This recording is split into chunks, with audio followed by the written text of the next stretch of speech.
지방에서 전도하다가 누디아라는 여인을 만나게 됩니다.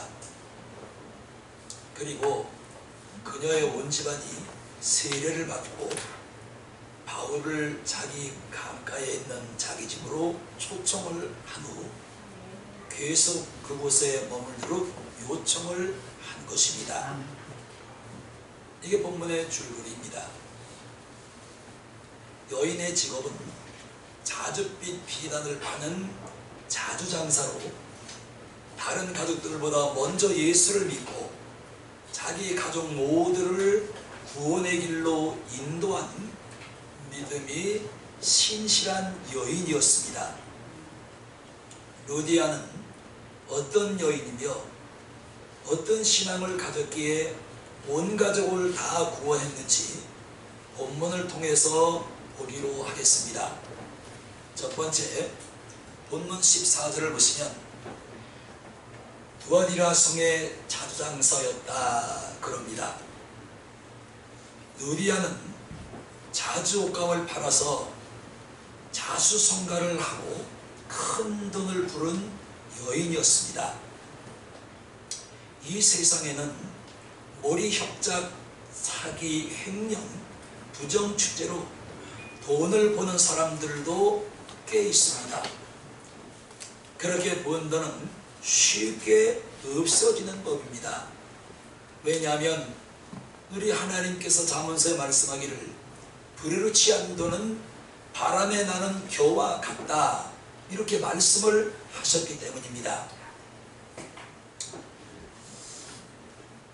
그러나 부지런히 일하고 금건절약해서 돈을 본 사람은 절대로 쉽게 망하지 않습니다. 모 증권회사에서 팀장과 가장, 부장을 20년 동안 했던 사람이 있었는데 그에게 증권 전문가들도 증권에 투자를 하냐고 물었습니다. 그 대답이 한다는 것이었습니다. 그러면 돈을 버냐고 물었습니다. 그런데 그 사람의 대답은 이런 대답이었습니다.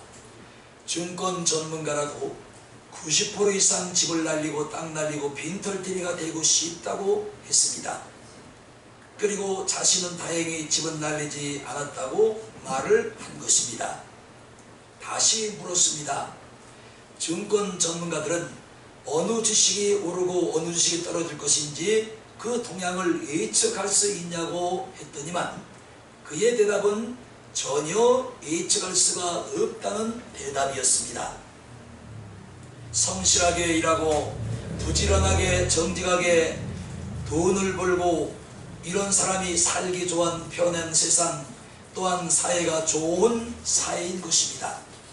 그러므로 우리 크리스천은 돈을 벌었을 때에 할 수만 있으면 나를 위해 쓰는 것보다는 남을 위해 써야 되고 주님의 나라와 또한 우리 크리스천들은 주의 나라와 선교와 또한 전도를 위해서 교회를 위해서 쓰는 돈이 더 많아야 할 줄로 믿습니다. 왜냐하면 하나님이 그것을 원하시기 때문인 것입니다. 그 한 예로 누가복음 16장에 나오는 부자와 거지 라사로의 사연입니다. 예수님께서 비유로 말씀을 하십니다. 한 동네에 부자도 있었고 한 동네에 거지 라사로가 있었습니다. 그런데 이 부자는 돈이 얼마나 많든지 매일같이 자주 비단옷을 갈아입고 친구와 친치들을 불러서 매일같이 파티를 즐기고 연락을 즐깁니다. 그런데 그 중에 거지 라사로는 먹을 게 없어서 그 부잣집 상에서 떨어지는 부스러기를 먹고 연명을 하게 되는 것입니다. 근데 거지 라사로는 거기다 몸에 헌디 병을 가지고 있었습니다. 그런데 부자도 죽었고 라사로도 죽었습니다.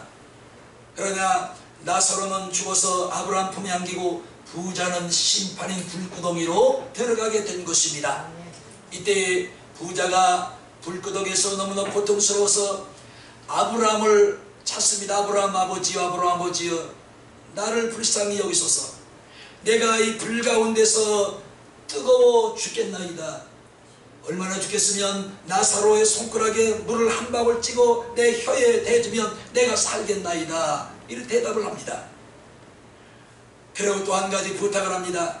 아브라함 아버지여, 나사로를 저 이 세상 이 생의 세계에 보내서 아직 죽지 않은 내 형제 다섯이 있는데 그 다섯에게 내가 정말로 예수를 모르고 살다가 불구덩이에 들어와서 이런 험한 고통과 심판을 받고 있다는 사실을 나사로를 보내서 우리 형제들에게 알리고 우리 형제가 내가 떨어진 이 불구덩이로 떨어지지 않게 하옵소서. 이때 아브라함이 한마디로 거절을 버립니다. 너와 나 사이는 구렁이 있어 서로 보기고 대화하는 데지만 오고 갈 수가 없느니라 말씀을 합니다. 여러분, 여기서 부자는 하나님께서 주신 돈을 자기만 위해서 쓴 겁니다. 먹고 마시고 놀러다니고 여행 다니고 하나님을 위해서 썼다는 기록이 누가복음 16장에는 단 1도 없습니다. 모두가 자신의 먹는 것, 입는 것, 친구 초청해서 마시는 것, 다니는 것 전부 여기에 올인을 했던 것입니다. 그래서 아브라함이 또 말합니다. 얘야, 너는 저 땅에서 부자로 많은 돈을 가지고 잘 먹고 잘 입고 잘 살았으니 너는 이곳에서 영원히 고통을 받으라고 말을 한 것입니다. 사랑하는 여러분, 우리에게 하나님께서 주신 돈이 각자가 다 다를 수가 있습니다. 어느 사람에게는 넉넉히 주실 수도 있습니다. 어느 사람에게는 연약하고 나약하게 조금만 주실 수도 있습니다. 근데 중요한 것은 하나님께서 주셨다는 것이지. 그런데 하나님께서 주신 것을 나를 위해서만 쓴다면 절대로 하나님은 복을 주지 않는 것입니다. 내게 주신 돈을 하나님의 나라를 위하여, 전도를 위하여, 선교를 위하여, 교회를 위하여 우리 아낌없이 사용을 할 때 하나님께서는 50에 100의 결실을 더하여 우리에게 안겨주시는 것입니다. 사랑하는 여러분, 하나님 앞에 가난한 자들이 되지 마시고 부한 자들이 되시기를 예수님의 이름으로 축원합니다. 지금 모르지요? 하나님께서 주신 돈을 내 마음대로 쓰니까 얼마나 좋겠어요. 놀러 다니고 먹고 마시고 입고 다니고 얼마나 좋아. 그런데 여러분, 나도 여러분도 언젠가는 하나님 앞에 서야 됩니다. 그게 오늘일지 내일일지 1년 후일지 또한 2년 후가 될지 아무도 몰라요. 오는 순서는 있는데 하나님께서 우리를 불러가는 순서는 없기 때문인 것입니다. 그때 하나님 앞에 가서는 반드시 주님은 말씀을 했습니다. 내가 행한 대로 갚아주리라. 내가 행한 대로 내가 보응하리라고 말씀을 하신 것입니다. 사랑하는 여러분, 하나님께서 주신 돈이 많든지 적든지 적당하든지 먼저 나보다는 하나님을 위해서 부유한 손길들이 다 되시기를 예수님의 이름으로 축원합니다.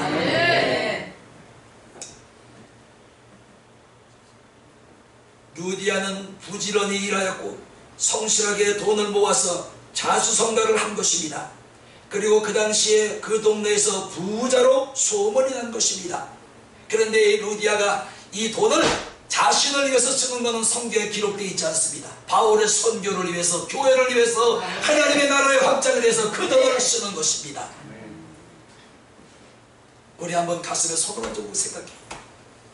하나님께서 주신 재물을 과연 나는 하나님을 위해서 얼마나 사용하고 있는지. 하나님 앞에 헌금 드리는 건 10,000원도 100,000원도 아까워서 발발 떨면서 내가 개인적으로 돌아다니면서 쓰고 먹고 마시며 쓰는 것은 아깝지 않은지 가만히 생각을 해보세요. 오늘 루디아처럼 성실하게 벌어서 하나님께서 주신 돈을 하나님을 위해서 마음껏 쓰시기를 주님의 이름으로 축원합니다. 하나님 앞에 가서 반드시 여러분이 행한 대로 하나님 앞에 심은 대로 거두게 되어 있는 것입니다. 그래서 고린도전서 6장에는 말씀을 했습니다. 너희는 많이 심어라.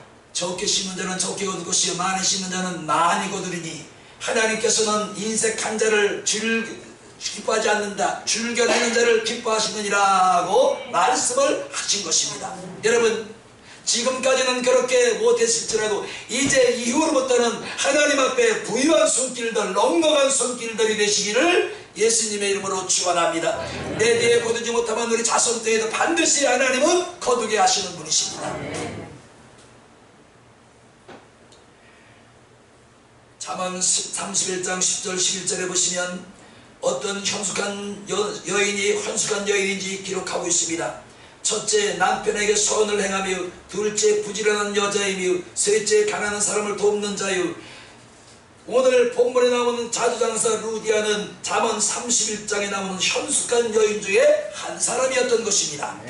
잠언 31장 26절 31절 입을 열어 지혜를 베풀며 그 여로 인애의 법을 말하며 그 집안 일을 보살피고 게으르는 양식을 먹지 아니하며 그 자식은 일어나 살해하며 그 남편은 칭찬하기를 덕행 있는 여자가 많으나 그네는 여러 여자보다 뛰어나다 하느니라. 고운 것도 거짓되고 아름답고도 헛되나 오직 여호와를 경외하는 여자는 칭찬을 얻을 것이니라. 그의 손의 열매가 그에게 돌아갈 것이니라고 말씀을 한 것입니다. 바로 루디아라는 이 여인이 잠언서 31장에 나와 있는 현숙한 믿음의 여인이었던 것입니다. 여러분 이렇게 되시기를 주님의 이름으로 축원합니다. 두 번째 13절 14절을 보시면 이렇게 기록했습니다.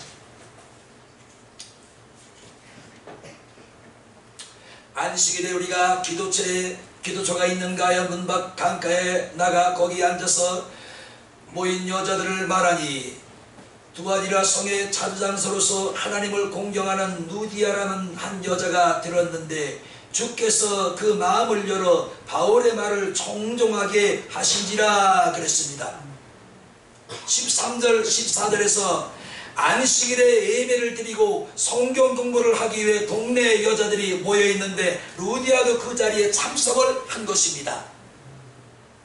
당시 루디아는 여성 실학가로서 이름을 떨치고 있었고 보나마나 옷감 장사였기 때문에 최고의 옷감으로 의상을 쥐어 입어서 기름기가 흘렀을 것입니다.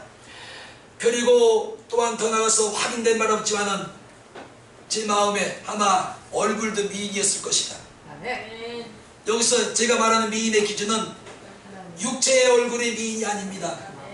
우리가 얼굴이 좀 그렇더라도요, 여러분 하나님의 은혜와 복을 받으면 얼굴이 빨갛게 피어요. 환하게 피어오릅니다.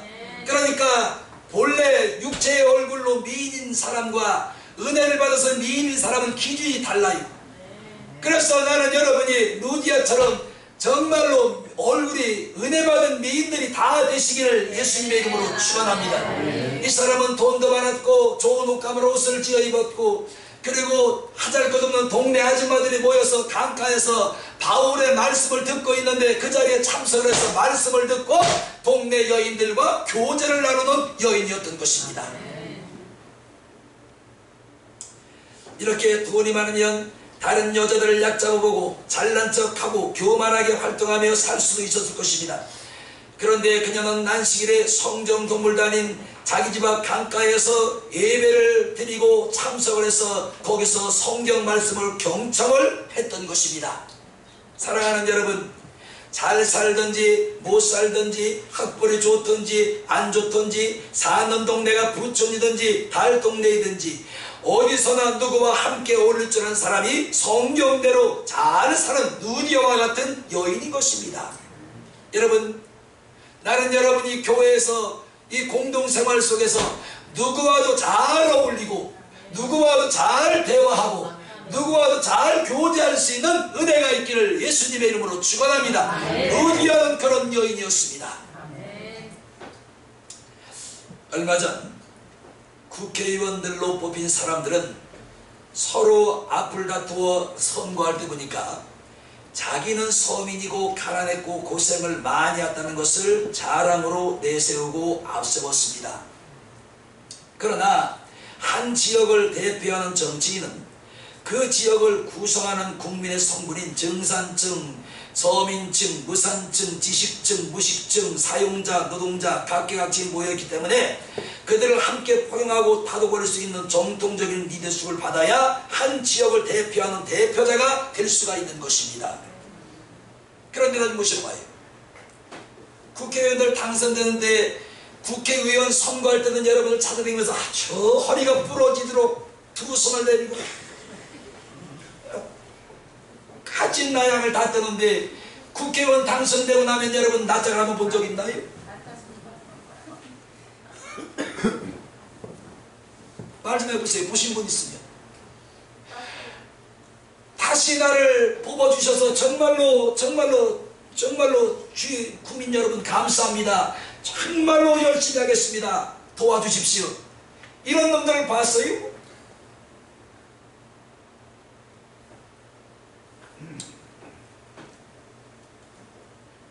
나는 보지를 못했습니다. 그저 인산들에게 현수막 쭉 걸어놓고 저를 당선시켜 주셔서 고맙습니다. 그게 다입니다. 저는 개인적으로 철저한 농민, 그것도 아주 가난한 농사꾼의 아들로 태어났습니다. 밥과 고기를, 음식을 배불리 먹지 못하고 살았습니다. 고기는 1년에 딱 2번입니다.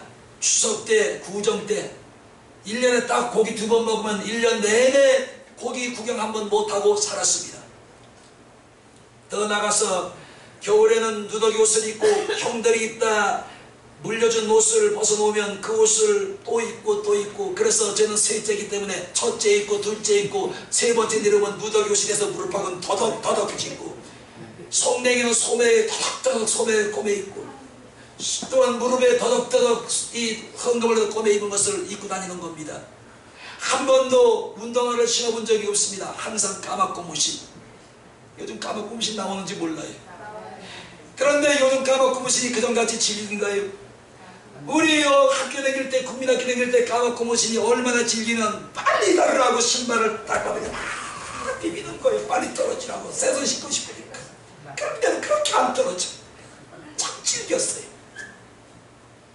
그런데 국민학교 5학년 때 할아버지가 장에 가서 뭔 맘이 먹었는지 지금 운동화는 얼마나 좋아요. 우리 어릴 때 국민학교 때 운동화는 지금 애들이 실내에서 신는 운동화, 얇은 거 앞에 고무줄 이렇게 달린 거, 밴드 달린 거, 그게 운동화였습니다.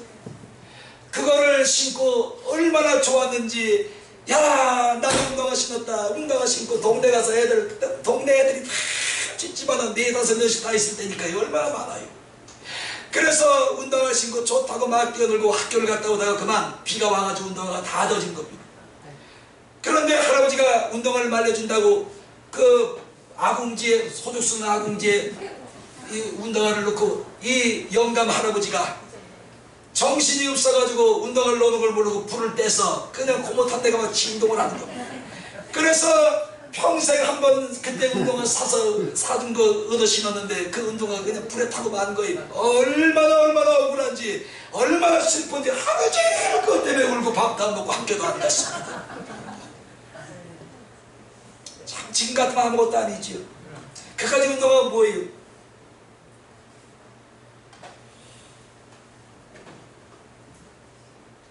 그러므로 우리 교회는 누가 봐도 편한 교회, 행복한 교회가 되어야 하는 것이 성경적인 교회가 아닌 것입니다. 있는 자가 오든 없는 자가 오든 부유한 자가 오든 가난한 자들이 오든 건강한 자가 오든 병을 가지고 있는 자가 오든 지식이 있는 자가 오든 지식이 부족한 자가 오든 믿음이 있는 자가 오든 믿음이 없는 자가 오든 모두가 소통하고 만나면 즐겁고 기쁘고 감사하고 먼저 섬겨주는 주 안에서 감사하는 성도들이 되어야 할 줄로 믿습니다. 그게 바로 누디아가 소유했던 신앙이었습니다. 교만해서 나 돈 있으니까, 난 믿음이 좋으니까. 이렇게 누디아는 모든 교인들과 격이 없이 어울릴 줄 아는 사랑스러운 여자였던 것입니다. 돈이 있다고 의심되지도 않았습니다. 누구보다 믿음이 좋다고 자화자찬도 하지 않았습니다. 교만도 하지 않았습니다. 모든 교인들과 잘 어울리면서 자기를 낮추고 남을 높이는 여인이 바로 누디아였던 것입니다. 사랑하는 여러분, 교회에서 예배 끝나고 바로 가지 마세요. 식사하시고 교제도 하시고 서로 안부도 물으시고 이래서 서로 친해지는 거예요. 끝나면 짜게나 가버리는 거예요. 붙들을까봐, 목사가 붙들고 얘기할까봐. 그 평생 교회 나와도 손님이요. 네? 그래 교회 나와도, 그러니까 내가 교회 주인, 이 성도로서 섬기는 자로서 이 교회를 섬겨야 되는데 교회 나와도 매일 낯설어. 이 사람도 낯설고 저기 가도 낯설고 저기 가도 낯설고, 그러니까 교회 정을 못 붙이는 거예요. 그러니까 교회 일도 하기 싫은 거예요. 왜? 교회 흥미가 재미가 없으니까. 그래서 나는 여러분에게 다시 한번 권합니다. 누디아처럼 누구와나 어울리는 성도, 감사로 어울리는 성도, 서로 이해해주며 다독거려주며 위로해주는 성도. 그래서 교회에 정말로 덕을 세우는 누디아와 같은 성도들이 다 되시기를 주님의 이름으로 축원합니다. 먼저 다가가는 거, 아이고 집사님 안녕하셨습니까? 아이고는 빼는 거예요. 따라하지 마세요. 집사님 오셨습니까? 참 양지사님 요즘 고생 많으십니다. 안수님 고마워요. 시댁마다 정말로 고마워요. 밥만 먹고 삐쩍하게 헤어지지 말고 아시죠? 우리 3층에서 커피 한잔 합시다. 3층이 얼마나 잘 해놨는데 2천만 원 이상 들여가지고 카페를 만들어놨는데 애용하는 사람이 너무 작아요. 그래 물어보니까 아유 올라가기가 다리가 아프대요. 왜 살아? 2층에 어떻게 올라왔어요? 몇 개만 더 올라가면 되는데.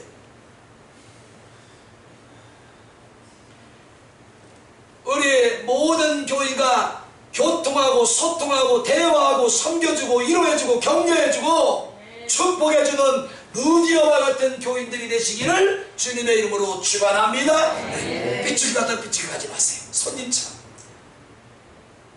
여러분은 하나님이 부르시는 그 시간까지 여기 있어야 돼요.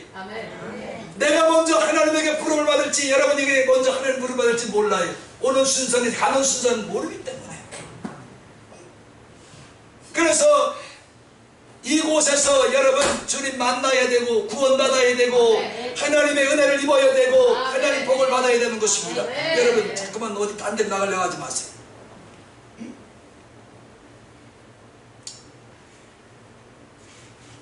세 번째 14절을 보시면 이렇게 말씀을 했습니다. 하나님을 공경하는 누디아 그랬습니다. 누디아가 바울의 설교를 듣던 주에 어떤 경로를 통해서 예수를 믿고 하나님을 공경하게 되었는지는 기록은 성경에 기록되어 있지 않습니다. 그런데 이미 그녀는 사도 바울을 만나기 전에 하나님을 공경하는 그리스도인이 되어 있었습니다. 참 복이에요. 여러분 결혼식 때마다 제가 하는 말이 있습니다. 신랑 신부에게 하는 말이죠. 하나님을 잘 믿어라. 아멘. 하나님을 잘 믿어라.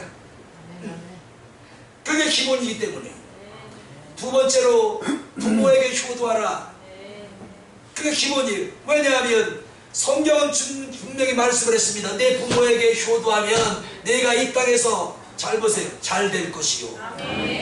이 땅에서 장수하리라. 그러니까 잘 되고 장수하는 비결이 뭐예요? 부모에게 효도하는 거예요. 이 내 말이 아니라 하나님의 말씀이에요. 그 다음에 서로 신랑 신부 부부간에 서로 사랑해야 된다. 사랑이 뭐냐? 내가 내 뜻만 먼저 내세우는 것이 아니라 상대가 나한테 무엇을 요구하든지 다 믿음으로 받아줘야 된다. 응? 상대의 대화를 들어 뜻을 들어줘야 되는 거예요. 이게 신혼부부에게 하는 제가 주례사입니다. 사랑하는 여러분, 우리 하나님을 공경하고 다음에 젊은 사람들은 내게 주신 부모에게 효도하시기를 주님의 이름으로 축원합니다. 하나님에게 공경하면 하나님은 반드시 여러분에게 복을 주시고 부모를 공경하고 효도하면 여러분 이 땅에서 잘 된대요. 되기 싫은가 봐. 잘 되기 싫은가 봐. 부모에게 효도하면 내가 이 땅에서 잘 될 것이요 복을 받을 것이라 장수할 것이라고 말씀드립니다. 그러니까 단명하고 장수하는 게 어디 달렸어요? 내 부모에게 하게 달렸어요. 이게 거짓말일까요? 사실.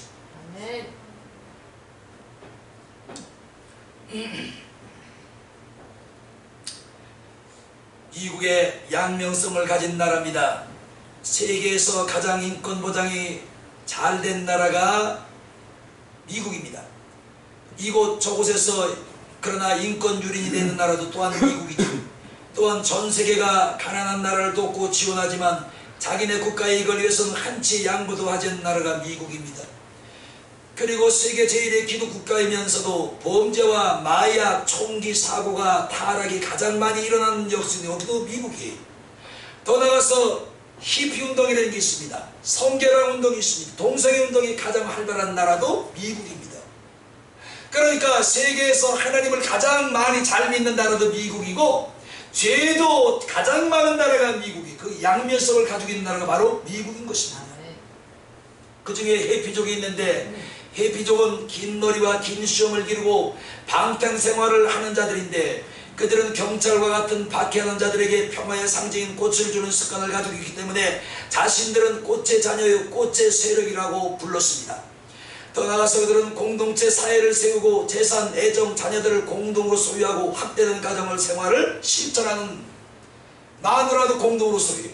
남편도 공동이에요. 자식도 공동이에요. 가진 재산은 모두가 다 공동 소유예요. 그러니까 니께 내게 없는 거예요. 이게 히피족이에요. 이게 어떻게 생각하세요? 여보, 뭔데 여보야 내 여보인데, 당신, 뭔 당신이야 내 당신인데. 그러니까 여보 당신이 없는 거예요. 고정된 게 다 공동이에요. 모두가 다.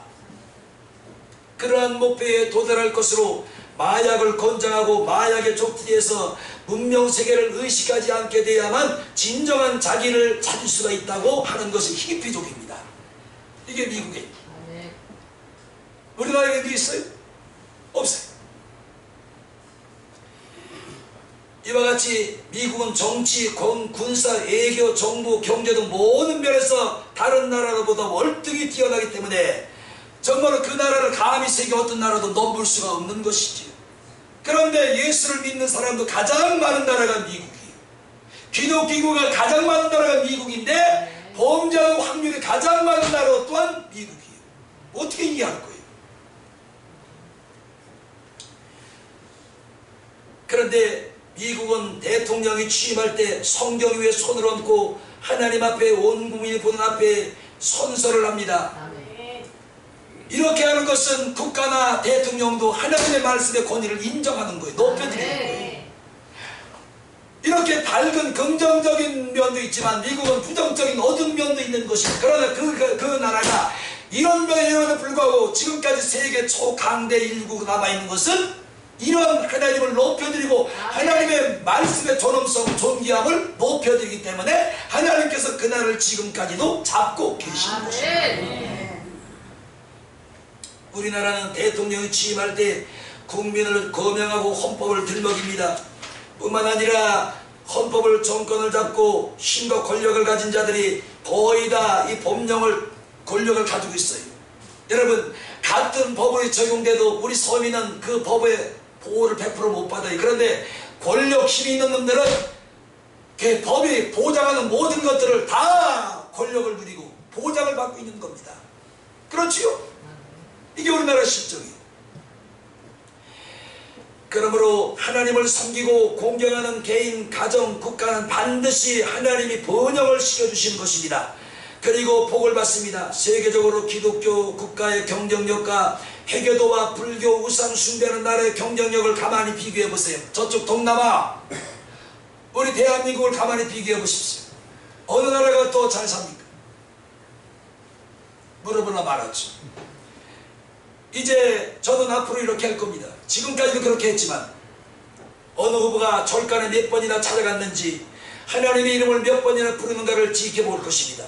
찍을 사람을 결정할 것이, 왜냐하면 나라를 맡길 위정자들에게 이들을 뽑는데 우상 숭배자나 반기독적인 인사나 무당이나 점쟁이를 비호하거나 그것을 즐겨 찾는 사람을 뽑을 수가 없기 때문입니다. 아멘.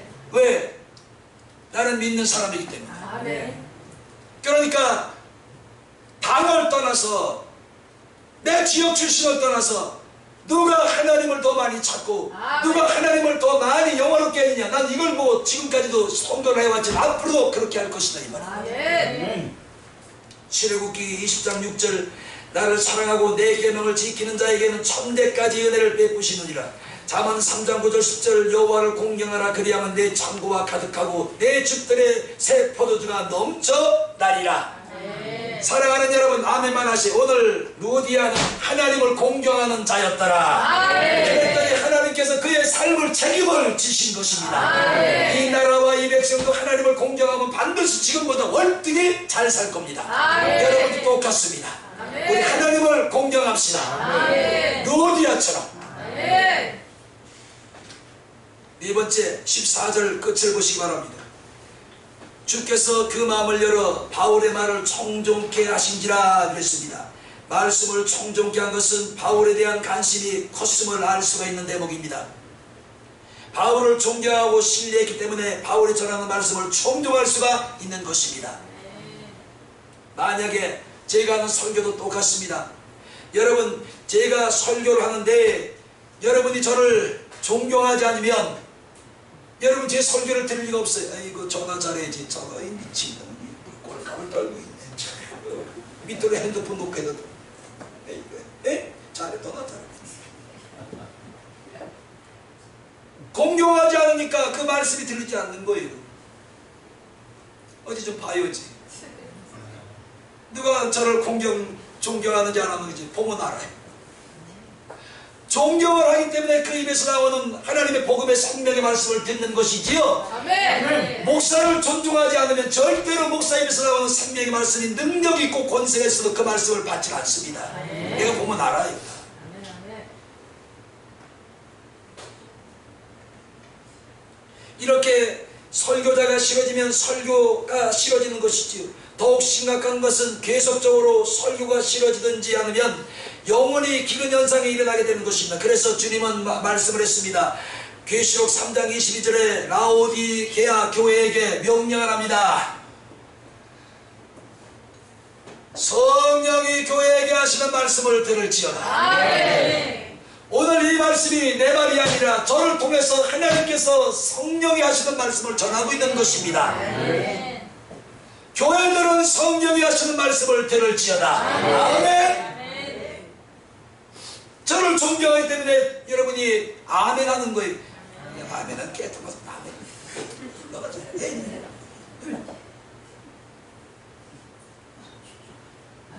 이렇게 오늘 노디아는 바울의 말씀을 청중하니라. 아멘. 어떻게 청중해요? 바울을 존경했다 이 말이에요. 아멘. 우리 이제 성령이 교회에게 하시는 말씀을 우리는 들어야 됩니다.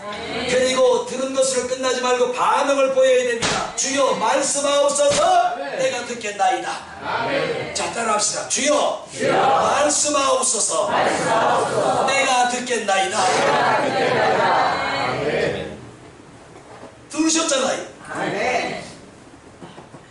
이 믿음으로 말씀을 청중할 때에 여러분의 영혼이 잘되고 범사가 잘되고 여러분의 모든 삶이 강건해지리라 믿습니다. 아멘. 사랑하는 여러분, 그럴 때 성령의 큰 역사가 여러분 삶 가운데 나타나리라 믿습니다. 아멘. 하나님 말씀을 경청하여 들읍시다. 주여 말씀하옵소서. 내가 듣겠나이다. 아멘. 오늘 보니까 저를 다 존대해 주는 것 같네요. 아멘. 존대 안 해주면 어떻게 하나 했는데 제가 눈빛 보면 알아. 저 인간 지금 헛소리하고 하는 거지. 마지막 5번째 결론입니다. 15절을 보십시오.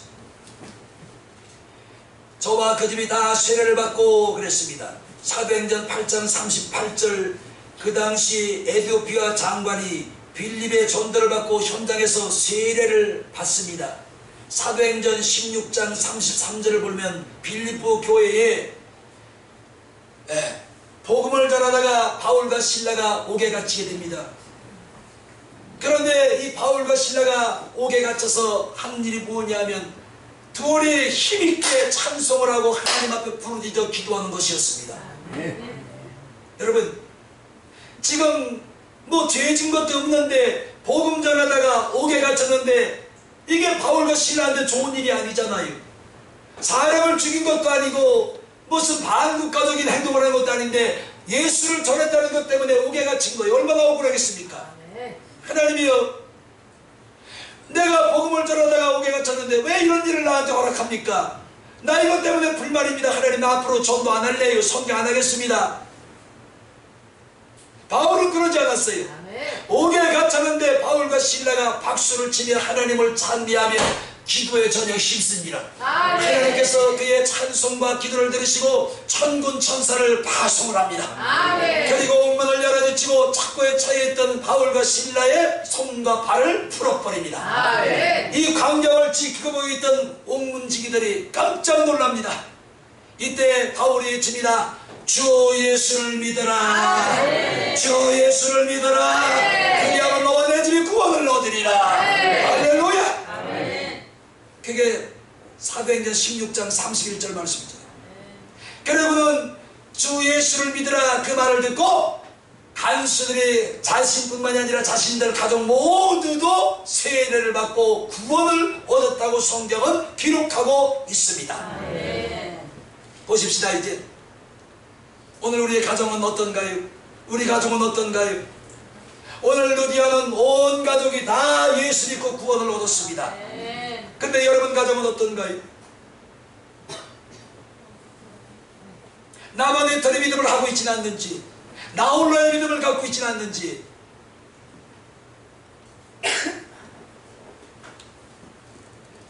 오늘 루디아처럼 온 가족이 예수 믿고 온 가족이 세례받고 온 가족이 구원의 길로 나올 수 있기를 예수님의 이름으로 축원합니다. 다음 주부터 데리고 나오세요. 미래학을 연구하는 학자가 글을 썼습니다. 미래 사회에서 인간은 신세대형 미래형관으로 바뀔 거라 그러지. 가속적인 변화가 일어날 것이고 기술 산업혁명이 일어날 것이고 최첨단 정보사회가 될 것이며 새로운 우주관이 형성될 것이라고 했습니다. 그 가운데 특히 21세기가 진행되면서 새로운 세대가 등장을 할 것이라고 했는데 신세대의 특징을 다음과 같이 말을 했습니다. 예언을 한 거예요. 근데 이게 지금 현실이 된 거예요. 개인적이다. 자신의 삶의 질을 최대한 존중하고 부부간에도 서로 치료받기를 단호하게 거부한다. 성경은 그렇지 않아요. 부부는 한 몸이랍니다. 한쪽이 아프면 한쪽도 아픈 거예요. 한쪽이 괴로우면 한쪽도 같이 괴로운 것입니다. 한쪽이 힘들어하면 한쪽도 같이 힘들어하는 게 성경관이에요. 그런데 신세대는 어떠냐면 우리 서로 부부간이라도 서로 타치하지 말자. 너는 너, 나는 나대로 생활하자. 아니 이게 지금 우리나라에서도 벌어지고 있는 현상이요. 우린 몰라요. 망일이여 당신 내 집이니까 당신이 알아서 해. 뭐 아니요. 당신의 친정이니 당신이 알아서 해. 난 몰라. 이게 지금 신세대적에 벌어지고 있는 현상이에요. 이게 지금 뭔 얘기가 아니라 지금 그런 일이 벌어지고 있다니까요. 응? 당신 부모니까 당신이 알아서 해. 나 안 가. 내가 왜 가서 돈 받아내고 왜 내가 안 가. 당신이 알아서 해. 당신 아버지잖아. 당신은 뭐잖아. 여러분 집에는 그런 분 없는가 보지.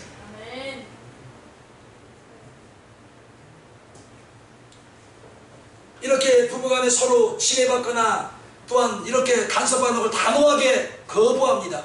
그럼 왜 살아요? 아니 차라리 헤어져라 그래. 왜 사니? 에? 결혼은 왜 했고 왜 부부가 같이 앉으면서 사니? 그럼 헤어지지? 그들을 일명 팅크족이라고 부르는 것입니다. 그런데 이스라엘 사람들 한 발 더 나가서 수입은 배로 자식은 없어야 좋다. 지금 100만원 벌으면 수입은 200만원 벌어야 되고 자식은 낳으면 골칫덩어리다. 그래서 낳지 말자. 자식 없는 게 좋다. 이게 팅크죠. 그래서 저는 생각해봤어요. 이 말씀을 준비하면서 내가 지금 태어났다면 나가면 이스라엘 사람이 아닐 거다. 우리 엄마 아빠가 나 안 낳았을지도 모른다.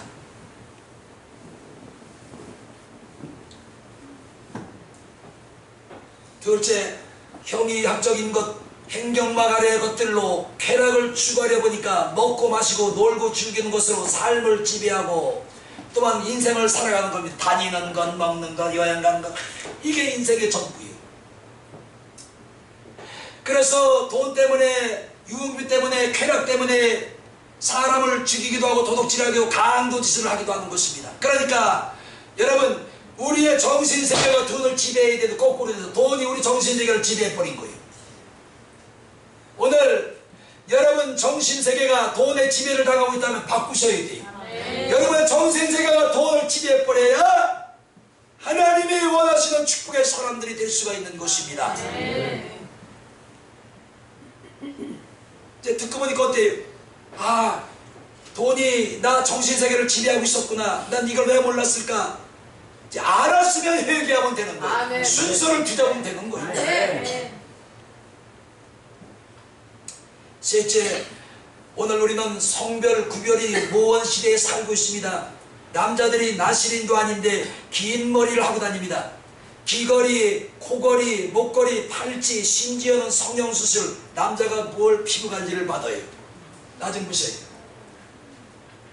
나 좀 보시라니까. 남자는 요 밑에 저까지 다 시험이요.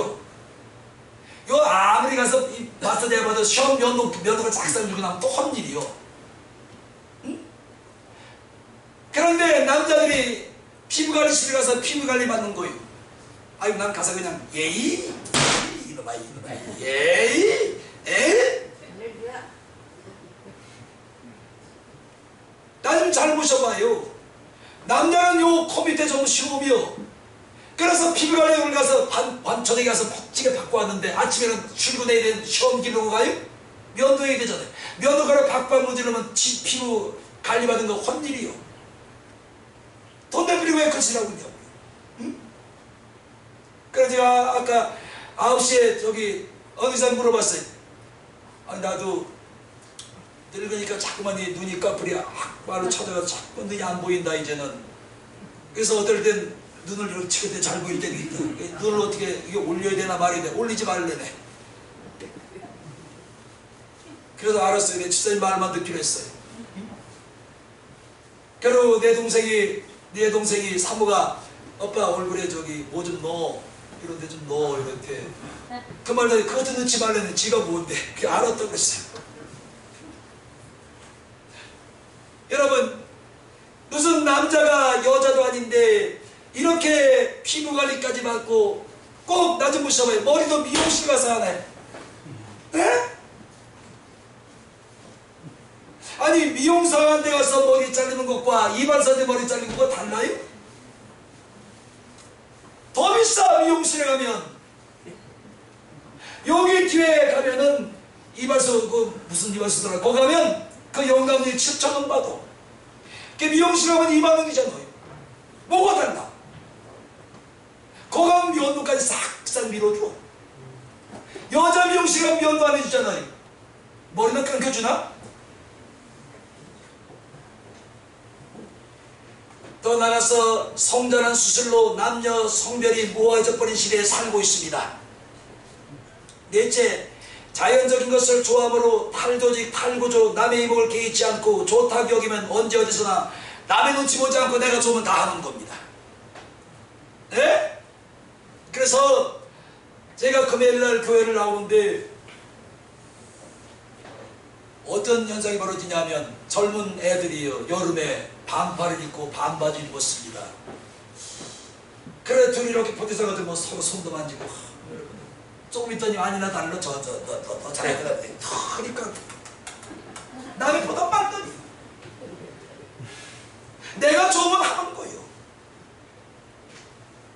아이고, 우린 이런 거 못했어요. 남의 눈이 무서워서 꿈도 못 꿨어요.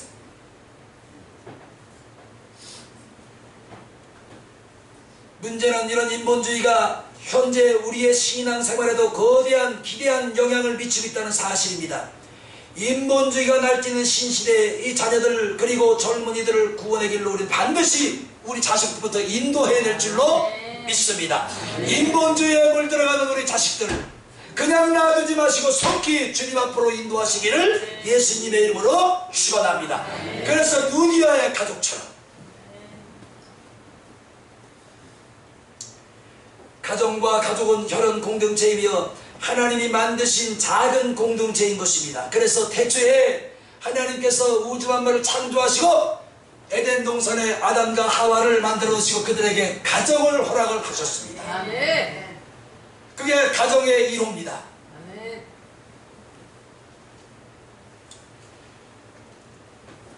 그러므로 주 안에서 여러분의 가정이 행복하시기를 예수님의 이름으로 축원합니다. 누니아처럼 다 자식들까지도 구원의 길로 인도하는 어머니 아버지들이 되시기를 주의 이름으로 축원합니다. 그 다음에 행복한 가정이 되려면 서로 이해해야 됩니다. 이해. 왜 이해해야 되느냐? 저를 보십시오. 이해가 안 가면 다음에가 아마 쉬운 말로 내가 당신 도대체 당신을 이해할 수 없어. 왜 그러냐? 왜 그런지 몰라. 정말로 난 정말로 당신 이해 못해. 이해할 수가 없어. 근데 이 이해를 못하면 다음에가 아마 이해해야 돼요. 아멘. 주 안에서 서로 이해해야 됩니다. 예? 그럴 때 하나님의 은혜가 임하는 것이죠. 아멘. 나는 당신을 도대체 이해할 수가 없어. 왜 그래? 그럼 너 왜 그러니? 이게 끝이 나요, 안 나요? 서로가 왜 그러니? 서로가 왜 그러니? 왜 이렇게 조용하지? 다 그러시나? 우리 정재민 성도님, 수비 성도님 행복하지요? 얼굴만 봐도 행복해. 근데 뭔가 우리 수비 성도님이 조금 불만이 있는 게 얼굴이 좀 비쳐. 근데 오늘 풀고 가야 돼. 네. 난 당연 얼굴만 보면 알아. 이렇게 남편과 아내, 부모와 자식, 형제와 형제 사이가 서로 이해하고 사랑을 해야지요. 그래서 먼저 이해하는 게 나를 보세요. 지는 게 아니에요. 이기는 거예요. 아멘. 자존심이 상해도 내가 먼저 이해하고 굽히고 들어가는 게 이기는 거예요. 그래서 가정이 편안해진다면, 아멘. 부부간에 평안이 있다면, 내가 먼저 수그러들고 평안하다면, 아멘. 이게 서로 수그러들고 자존심을 하고 이게 안 되는 거예요. 이 문제는 해결이 안 돼. 그 자존심 때문에.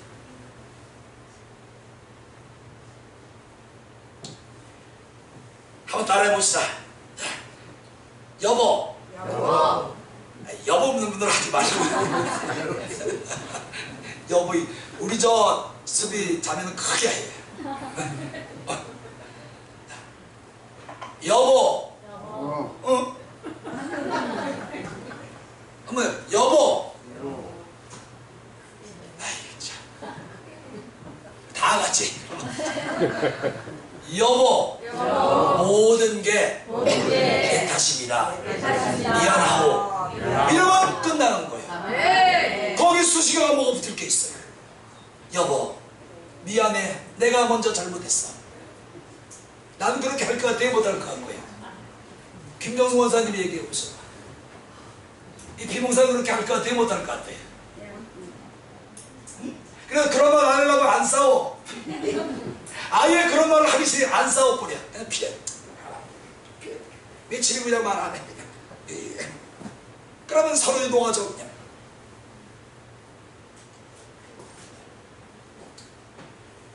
이런 가정이 행복한 가정인 줄로 믿습니다. 그 다음에 함께 예수 믿고 한 교회를 다녀야 됩니다.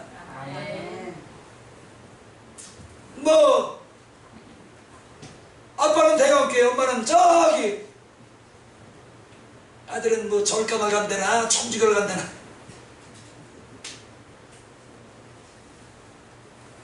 가족 구성과 신앙을 위해 기도하고 누디아처럼 온 가족을 속히 구원의 길로 이끄시는 여러분 모두가 되시기를 주님의 이름으로 축원합니다. 그래서 이런 가정들이 되시기를 진심으로 축원합니다. 여러분 가정에 하나님의 은혜가 임하기를 축원합니다. 온 가족이 구원의 길로 나오는 역사가 있기를 예수님의 이름으로 축원합니다. 이게 누구의 가정이었어요? 누디아의 가정이었어요. 여러분의 가정이 이렇게 될 줄로 믿습니다. 우리 기도